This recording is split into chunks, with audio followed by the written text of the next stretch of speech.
And what I can only describe as another case of, I can't believe the leopards would actually eat my face.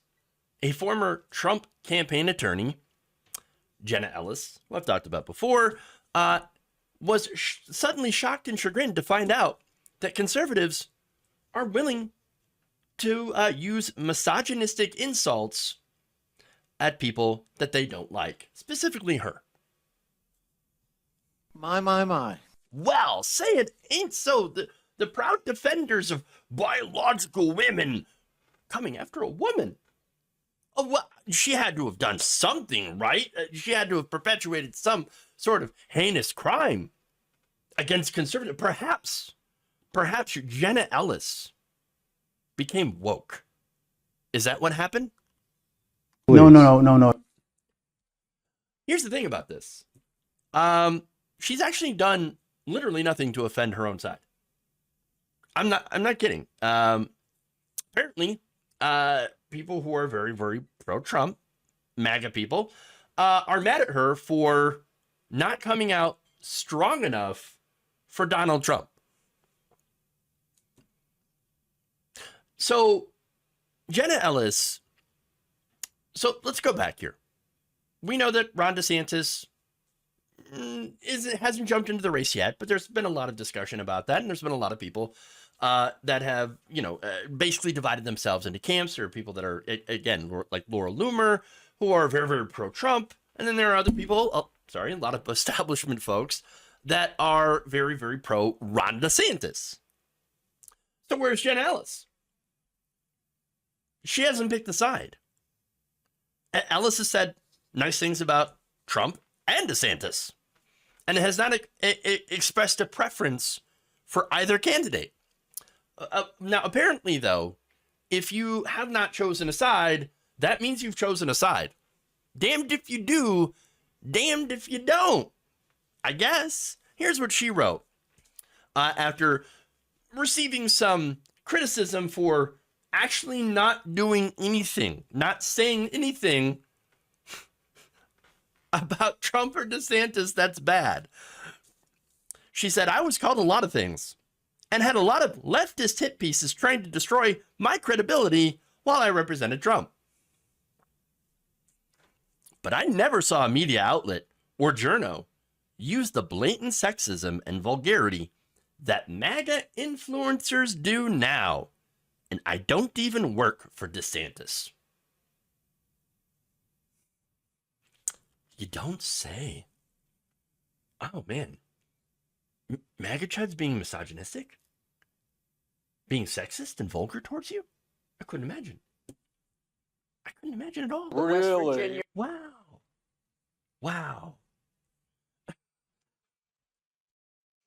I know. Oh, okay, so let me go back here and just say, first off, Jenna Ellis destroyed her own credibility. She don't have that left.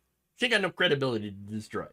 But that said, is it okay to use sexism against someone? No. Even against people we don't disagree with politically. I know. Whoa, a controversial statement here. No, we shouldn't be sexist at all. It's kind of the whole point of being on the left, is to push back against those things, push back against sexism. Okay? But look, unfortunately, we do see it on all sides of the political spectrum, and we definitely see it on the right. Okay? So now the examples she showed were conservatives, basically saying some, there's a lot of sexual overtones here, calling her sloppy seconds for DeSantis, calling her a community bike, saying that she's on her knees for DeSantis, and even making a joke about her having a Ron DeSantis-themed sex toy, which is, look, if you're coming up with that, well, that's disturbing. Sexual anarchy. I'm just saying, she didn't come up with that. That commenter came up with it. Like, you've been thinking too much about that stuff, buddy. Wow. Now, she said this. I'm sorry, this is one of her followers saying in response to this, her showcasing the treatment that she has gotten from MAGA supporters. Quote, truly gross behavior. What's crazy is that you've been fair to both candidates. Ellis then replied, fairness equals traitor to the cultists.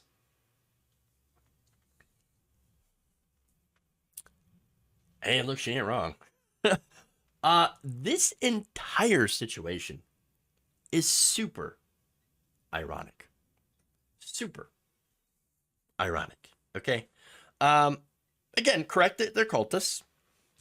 And again, I don't agree with their politics. And there's no excuse to use misogynistic attacks. That itself is not an excuse. There is no excuse. I do not condone this. But I just got to point out that you know how some conservatives don't care about something until it affects them personally. And you see where I'm going with this. Okay? This is one of those things. Jenna Ellis has attacked the LGBTQ plus community for years, in some of the grossest ways. A few weeks ago, she called Transportation Secretary Pete Buttigieg and his husband Chasten sexual perverts. Why? Well, because they're in a gay relationship and they're dads. Ooh.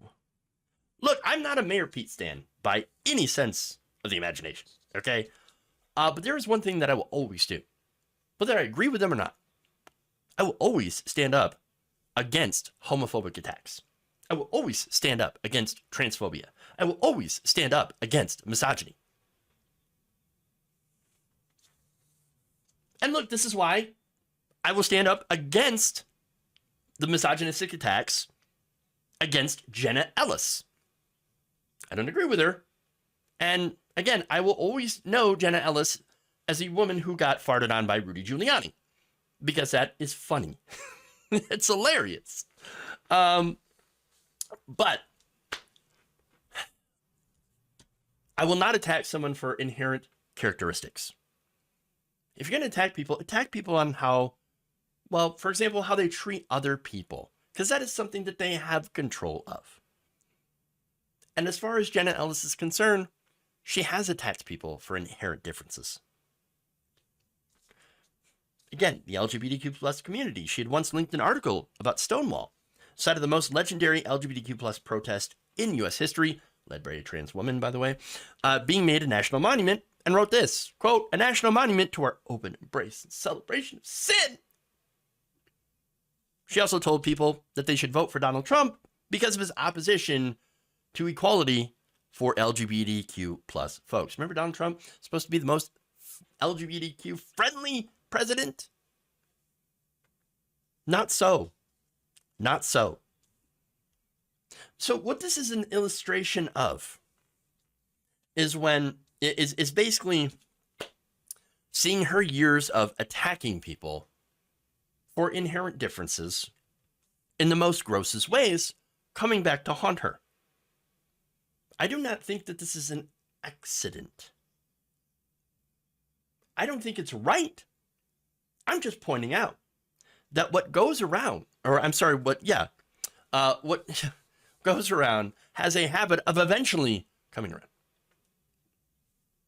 So if you're a conservative woman, there's nothing wrong with being a conservative woman, but you decide to attack trans women, lesbians, gay people, people who are different, etc., especially if you're a cis, white, conservative woman,